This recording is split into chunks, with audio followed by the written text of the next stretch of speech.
So hi friends అందరికీ good morning అండి. Happy Monday. ఈ రోజు నుంచి మళ్ళీ మనకి వర్క్ అయితే స్టార్ట్ అయింది. ఇది ప్రజెంట్ మనకి ఇది గోల్డ్ కనిపిస్తుంది కదా మీకు. సో గోల్డ్ స్పాట్లో మనం చార్ట్ అయితే చూస్తుంటాము. అండ్ ఇది నేను యూజ్ చేసే ఫారెక్స్ ఫ్యాక్టరీ అన్నమాట. సో ఇక్కడ మార్కెట్కి సంబంధించిన న్యూస్ కానీ లేకపోతే మనకి క్యాలెండర్ ఇవన్నీ కూడా ఏంటంటే మనకి ఇందులో చూడొచ్చు. అండ్ ప్రజెంట్ నేను మూమెంట్ కోసం వెయిట్ చేస్తున్నాను అండి. సో ఇది ట్రేడ్ తీసుకునే టైం కాదు. మీరు అబ్జర్వ్ చేయండి, మార్కెట్ ఇక్కడ ఏంటంటే కంప్లీట్ ఇలా సైడ్ వేస్ వెళ్తుందన్నమాట. సో మనకి ఈ జోన్ అంతా కూడా కంప్లీట్ సైడ్ వేస్ జోన్ అనమాట. సో ఇలాంటి జోన్లో మనం ట్రేడ్ అయితే తీసుకోలేం. So we have to wait. Obviously we don't have any other option. So మనకి క్లారిటీ వచ్చేంత వరకు కూడా మనం వెయిట్ అయితే చేయాలి.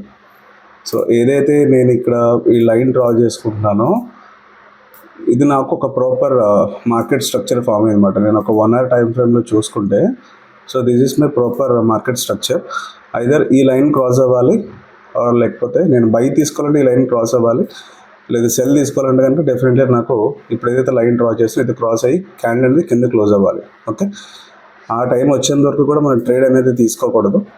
మ్యాక్సిమం 90% ఆఫ్ ద పీపుల్ మార్కెట్లో ఏంటంటే ఈ సైడ్ వేస్ మార్కెట్లో ట్రేడ్స్ తీసుకుని లైక్ ఎప్పుడైతే మార్కెట్ మనకి ఇలా సైడ్ వేస్ వెళ్తూ ఉందో అయితే మనం ఇది బుల్లిష్ అని చెప్పలేము, బేరిష్ అని కూడా చెప్పలేము.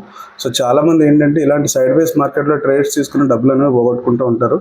End of the day trading అనేది ఒక గ్యాంబ్లింగ్ అని, ఒక సట్టా అని, లేకపోతే ఒక జూదో అని చెప్పేసి దానికి రకరకాల పేర్లు పెడతా ఉంటారు. సో ట్రేడింగ్ అనేది ఒక బెస్ట్ ప్లాట్ఫామ్ అండి, అన్డౌటెడ్లీ, అందులో డౌట్ అయితే లేదు. కాకపోతే చేయడం రాని వాళ్ళు దీన్ని ఏదో ఒక రకంగా చేసేసి ఎలాగోలా డబ్బు సంపాదించాలన్న కసితో చేస్తుంటారు అనమాట. మీరు ఎప్పుడైతే మార్కెట్ మీద యుద్ధం ప్రకటిస్తారో మార్కెట్ మీ మీద యుద్ధం ప్రకటిస్తుంది, గుర్తుపెట్టుకోండి. ఓకే, సో సైడ్ వేస్ మార్కెట్లో నెవర్ అండ్ ఎవర్ ఎప్పుడు కూడా ట్రేడ్ అయితే తీసుకోవద్దు. కన్ఫర్మేషన్ వచ్చేంత వరకు కూడా మనం వెయిట్ అయితే చేయాలి. Thank you.